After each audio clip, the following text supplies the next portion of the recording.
livro de Juízes, capítulo 6, versículo 11 ao 16. Então o anjo do Senhor veio e assentou-se debaixo do carvalho que está em Ofra, que pertencia a Joás, e Gideão, seu filho, estava malhando trigo no lugar para o salvar dos midianitas. Então o anjo do Senhor lhe apareceu e lhe disse: O Senhor é contigo, homem valoroso. Mas Gideão lhe respondeu: Ai, Senhor meu, se o Senhor é conosco, porque tudo isso nos sobreveio, que é feito de todas as suas maravilhas que nossos pais nos contaram, dizendo: Não nos fez o Senhor subir do Egito? Porém, agora o Senhor nos desamparou e nos deu nas mãos dos midianitas. Então o Senhor olhou para ele e disse: Vai nesta tua força e livrarás a Israel das mãos dos midianitas. Porventura não te enviei eu? E ele lhe disse: Ai, meu Senhor, com que livrarei a Israel? Eis que a minha família é a mais pobre em Manassés, e eu o menor na casa de meu pai. E o Senhor lhe disse: Porquanto eu hei de ser contigo, tu ferirás aos midianitas como se fosse um só homem. Juízes, capítulo 6, versículo 11 ao 16. Vencendo os complexos. Você já se sentiu inferior ou com autocompaixão? Sentiu que todos estavam te julgando, meu irmão? Mas na verdade nada disso era real. Como seres humanos, às vezes temos complexos, inseguranças que chegam a nos fazerem nos sentir pequenos demais. E o que a Bíblia tem a dizer sobre isso? Quando nós nos sentimos assim, precisamos ler a palavra. Tudo que nos aprisiona não é bom, pois fomos chamados à liberdade em Cristo. Você foi chamado para servir ao Senhor. Muitas pessoas se sentem dessa forma, pois viveram em ambientes hostis, sofreram bullying, ou foram criticadas demais, e em decorrência eles acabam por sobreviver os problemas externos, o que torna tudo mais complicado. Mas hoje, meu irmão, quero tratar dos exemplos bíblicos sobre inferioridade e autocompaixão. Através das histórias de Gideão, nós acabamos de fazer a leitura, e do profeta Elias, nós iremos entender melhor o que a palavra de Deus tem a nos dizer sobre essas coisas. Veio o anjo do Senhor a ele, assentou-se, ele estava ali, perto de uma árvore, e o que aconteceu? É que ele disse: O Senhor é contigo, homem valoroso. Aleluia. Mas Gideão respondeu: Ai, Senhor meu, se o Senhor é conosco, porque tudo isso nos sobreveio? Não é assim que as pessoas fazem, meu irmão? Deus não está comigo, eu estou em dificuldade, as coisas estão sem controle, parece que Deus não está comigo. Não é assim que a gente fala? Assim falou Gideão. E que é feito de todas as suas maravilhas, disse ele ao Senhor. Nossos pais nos contaram dizendo: Ele não nos tirou lá do Egito, Ele não estava conosco, porém agora o Senhor nos desamparou e nos deu nas mãos dos midianitas. Então o Senhor olhou para ele e disse: Vai nesta tua força e livrarás a Israel das mãos dos midianitas. Porventura não te enviei eu? E ele disse: Ai, Senhor meu, novamente, com que livrarei a Israel? Eis que a minha família é a mais pobre de Manassés, e eu o menor na casa de meu pai. E o Senhor lhe disse: Porquanto eu hei de ser contigo, tu ferirás aos midianitas como se fosse um só homem. Aleluia. Meu irmão, não importa a quantia de pessoas inimigas que estão ao seu redor. Se Deus estiver com você e você quiser ser vencedor, pode ter certeza que Ele te dá vitória. Não se preocupe, tá bom?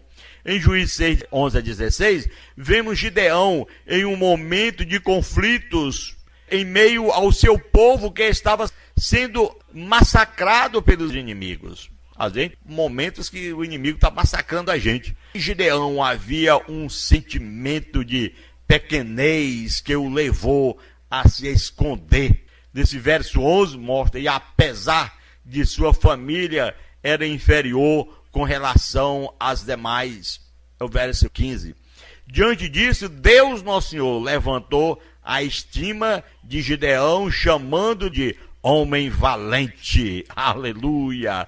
Homem valente. É por isso que você tem que estar na congregação. Quando você está sendo momento de fraqueza, fica distante, não faça isso, não mate a sua alma. A vida quem dá é Cristo, mas é necessário ouvir a palavra de ânimo. Deus deu essa palavra de ânimo a Gideão. O Senhor disse homem valente, um homem que não estava sendo valente coisa nenhuma, mas Deus levantou naquele momento. Então você tem que ouvir a palavra dentro da congregação, uma palavra de ânimo, uma palavra de força. Você já se sentiu como Gideão? Como se não fosse capaz ou suficiente quanto a algo?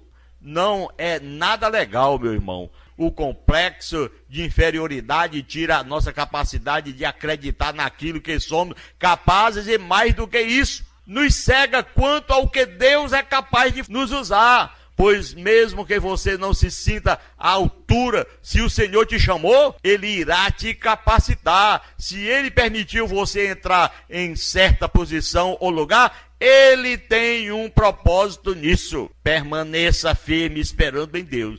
Eu estou na congregação, não me dão uma oportunidade, eu vou sair. É uma covardia, grande covardia, porque o homem tem que esperar em Deus, não em homem.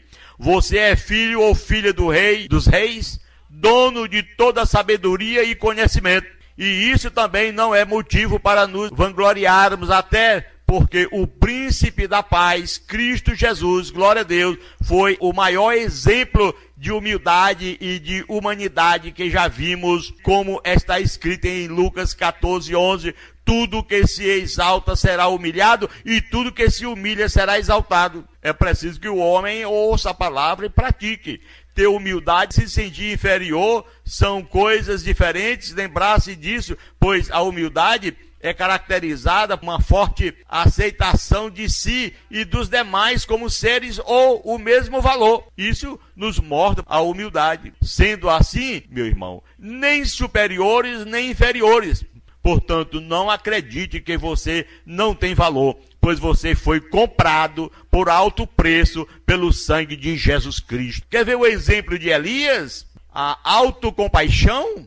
E ali entrou numa caverna, está escrito lá em 1 Reis, capítulo 19, 9 a 10, e passou ali a noite. E eis que a palavra do Senhor veio a ele e disse, que fazes aí, Elias? E ele disse, tenho sido muito zeloso pelo Senhor Deus dos exércitos, porque os filhos de Israel deixaram a sua herança, derrubaram seus altares e mataram os teus profetas, a espada e só eu fiquei. Então busco a minha vida para a tirarem, e eu estou escondido aqui. Não é assim que acontece? É por isso que nós estamos aqui observando que nós temos que ter uma palavra de ânimo.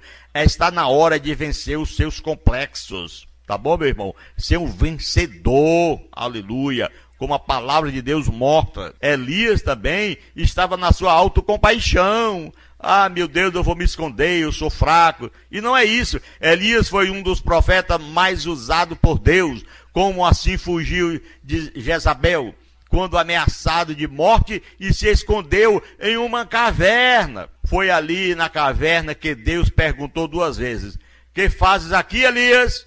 1 Reis 19, 9 a 10, e ele desabafou com o Senhor dizendo, está sozinho, porque os outros profetas já tinham sido mortos. Na fala do profeta podemos ver autocompaixão e a resposta de Deus que tratou sua autocompaixão, desafiando-o a sair da caverna e a continuar seu ministério.